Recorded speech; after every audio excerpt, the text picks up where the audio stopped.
अच्छा, खुद को कैसे मोटिवेट करें, खुद को कैसे एक्टिव करें? बाज़ दफ़ा ऐसा होता है कि इंसान बहुत ज़्यादा परेशानियाँ देख के डिप्रेशन में चला जाता है, खुद को उस रूटीन पे नहीं लेकर आता। आफ्टर डाइवोर्स के बाद बहुत कुछ बदल जाता है और ज़ाहिर-सी बात है इंसान की जो होती है ना कंडीशन, वो समझ नहीं आ रही होती, वो खुद में सुकून नहीं फ़ील कर रहा होता। तो आज मेरे ये जो व्लॉग है ना, उन्हीं बहनों के नाम है। अस्सलाम वालेकुम, कैसी हैं मेरी प्यारी सी फैमिली? आई होप कि आप सब ठीक होंगे और मज़े में होंगे। अल्हम्दुलिल्लाह से मैं भी ठीक-ठाक हूँ।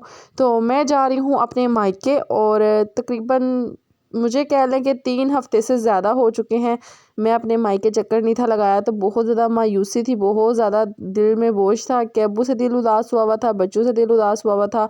अम्मी होती थी ना तो वो फ़ोन करके बुला लेती थी। अब ज़ाहिर-सी बात है माँ दुनिया से चली गई तो किसने फ़ोन करके बुलाना है।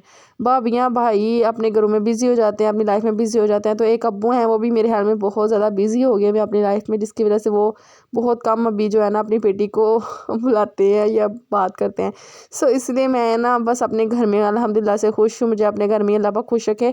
तो बस यहाँ पे गई तो कुछ चीज़ें वग़ैरह जो है ना फ़ख़्र के लिए भी, और मैंने भी ना एग वग़ैरह खा लिया था क्योंकि मैंने घर आके वापसी पे फ़िश वग़ैरह बनानी थी। तो मैं ना बस उसको तैयार करके रख गई थी। मैंने कहा जब वापसी पे जाऊँगी ना तो फ़िश वग़ैरह बना लूँगी।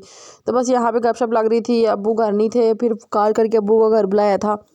और मैं आपको जो बात करने का तरीका ये है कि मैं आपसे जो बात करने जा रही हूँ वो ये है कि इंसान कहता है ना कि यार ज़िंदगी में बहुत ज़्यादा परेशानियाँ हैं, टेंशनें हैं और पता नहीं अच्छा नहीं लग रहा होता लाइफ में।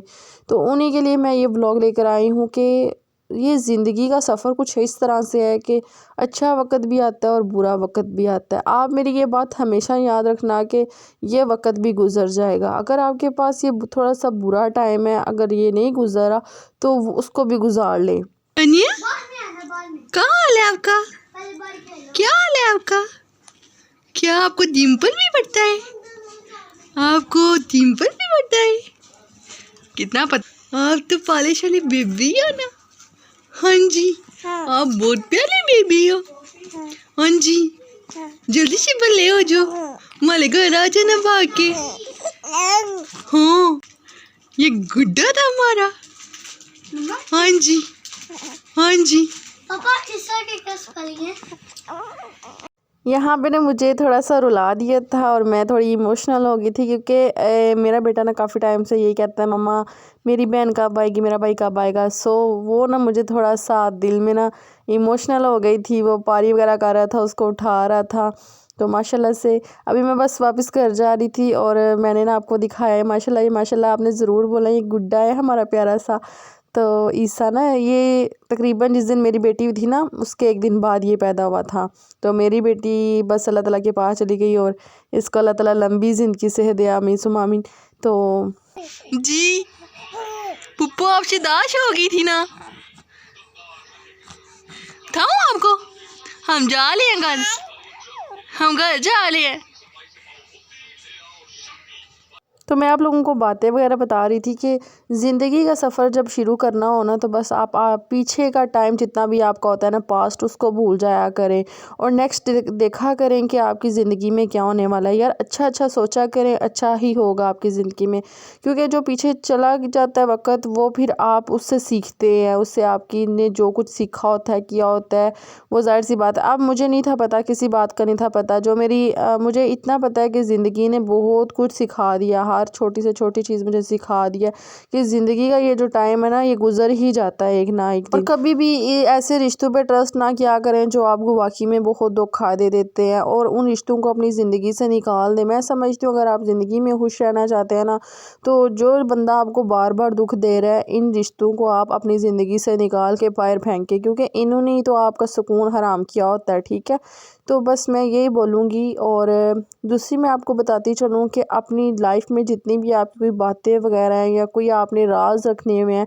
वो कभी किसी दूसरे के साथ ना शेयर किया करें। इस तरह आप सुकून में नहीं रहेंगे। अगर आपसे कोई बार बार फ़ोन पे बात करता है या आपकी ज़िंदगी में या आपके घर डेली आता है तो उसको लिमिट में रखें कि चलें, ये नहीं है कि आप उसके पीछे पीछे जाएं। और ये भी बहुत ज़रूरी होती है ये चीज़ें, ये छोटी छोटी चीज़ें अगर आप इनको नोट कर लेंगे तो इंशाल्लाह आपकी जो लाइफ है ना वो बहुत हैप्पी और सुकून में गुजरेगी। इंसान का एक एक पल इंसान को हमेशा के लिए याद रखता है, अच्छा हो या बुरा हो, हर रिश्ते की पहचान हो जाती है इंसान को। सो मैं यही बोलूँगी कि हर चीज़ के साथ कंप्रोमाइज़ नहीं किया जाता। बाज़ दफ़ा कुछ ऐसे रिश्ते होते हैं जिन पे बंदा कंप्रोमाइज़ कर कर के ख़ुद बहुत परेशान हो जाता है, अपनी ज़िंदगी की जो जंग है वो हार जाता है। तो जी उसके बाद मैं घर वापस आ गई थी और मैंने आते साथ ही सबसे पहले फ़िश वगैरह बनाई थी, साथ चाय बनाई थी और साथ एग उबाल कर लिए थे। माशाल्लाह बहुत मज़ा आया था क्योंकि वीकेंड था, वीकेंड में ये काम ज़रूर होता है। मैंने पिछली दफ़ा भी वीकेंड में मैंने फ़िश ही बनाई थी और इस दफ़ा ना मैं डिफरेंट किस्म की फ़िशें ट्राई कर रही हूँ और सबके टेस्ट अलग अलग होते हैं, सबके जायके अलग होते हैं। मैं बहुत मेहनत से आप लोगों के लिए वीडियो बना के लेकर आती हूँ और एडिट करती हूँ, फिर उनको पोस्ट करती हूँ इंस्टाग्राम पे भी, टिकटॉक पे भी और यूट्यूब पे भी। तो आपका सिर्फ एक लाइक तो ज़रूर बनता है यार, एक लाइक कर देने से कुछ नहीं होगा, मुझे सपोर्ट ही मिलती है और आप लोगों का एक कमेंट करने से मुझे बहुत ज़्यादा खुशी होती है कि आप लोग मेरी वीडियो पे ना कमेंट कर रहे होते हैं। तो मैं आपको बताऊं फ़िश इतनी मज़े की बनी थी, मैंने इसी तरह बनाई थी। मेरी ना पूरी रेसिपी मेरे पुरानी वीडियो में मौजूद है। चले जी मुझे दुआओं में याद रखिए। ओके, अल्लाह हाफिज़।